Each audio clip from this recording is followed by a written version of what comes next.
Okay. One more left.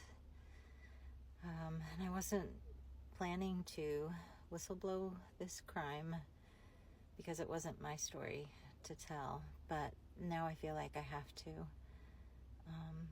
You need to know the truth. You need to understand why they are lying to you. By they, I mean this corrupt power that I have been referring to. Some call it the deep state, but it's much more than that. And why they need to deceive you, which is basically so they can commit more crimes like this one that I'm about to share. It was almost exactly a year ago. Sorry, I have to read. I don't do it from memory as well as I'd like.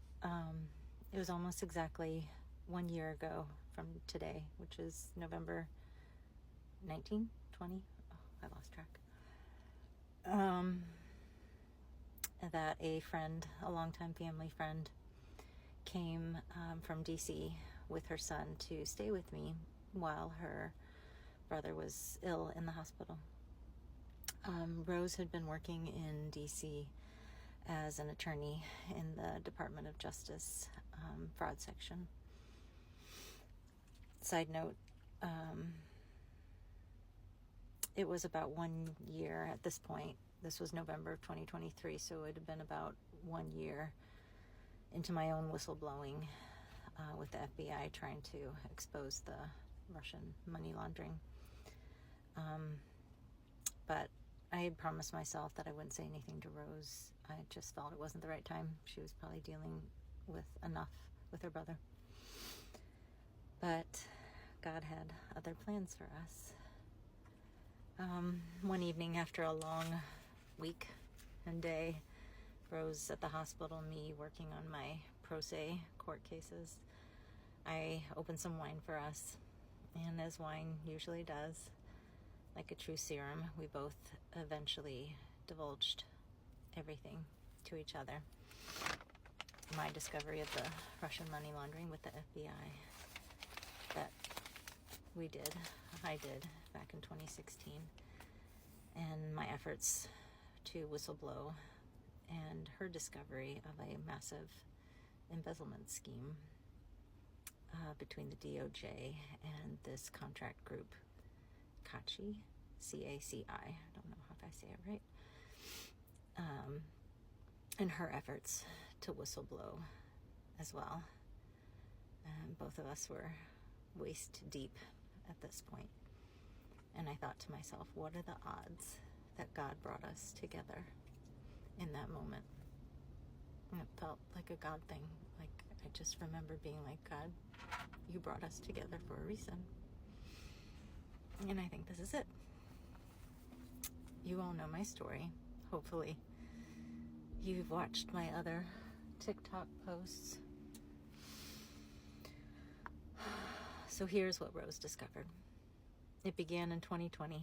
She was fairly new to the DOJ fraud section, hired as an associate attorney through this HR group, CACI, C-A-C-I.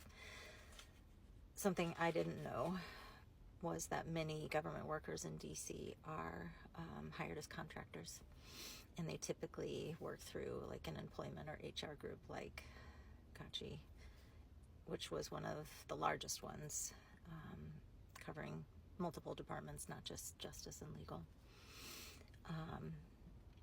And her discovery began with a simple billing error. Rose noticed that her department and CACI, the HR group, made an error. The fraud department had been billed and paid the associate rate, but CACI was paying out only the paralegal rate. So basically it was this, different rates for different skilled workers, and the DOJ was billing this much, and CACI was only paying that employee or that contractor the lesser amount. So there was this like gap of money in between that wasn't accounted for. She looked further back and realized that this wasn't just a one-time error. And from there, she dug deeper into the fraud section's billing. She even did a FOIA request for its contract with Kachi and discovered that this wasn't just happening with her, but hundreds and potentially thousands of contractors within the Justice Department. It was just a slight differential, maybe a variance of $10,000 per person per month, but you can see how that number can add up very quickly. Rose did what any upstanding attorney in person would do. She took it to her boss, and this is where things got even weirder and more shocking.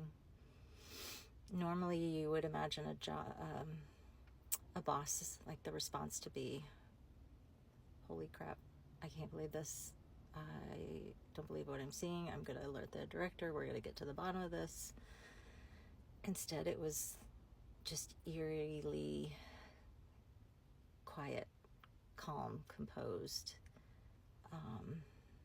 At least the way Rose described it. It was more of like a, thank you for bringing this to me. You did good.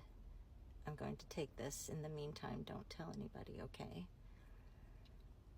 And it wasn't long before the deputy chief of the fraud section and later the senior department chief was in her office, doors closed, blinds shut, leading with the same questions, asking her, who knows about this? Have you told anybody else? She was again instructed not to tell anybody else. At one point, she told me the deputy chief got overtly friendly, telling her how attractive she was and inviting her to go out sometime. First of all, she's married, and she quickly reminded him. And for me, that was the moment that I knew that we were dealing with the same corrupt douchebags. Only because I can't tell you how many guys, men, the FBI has sent to seduce me and say the same things to me. And this is kind of how they see women, sadly. They think that they can flirt with us, pay us with compliments, prey on our kindness or more trusting nature, and that will just giggle and run into their arms like damsels.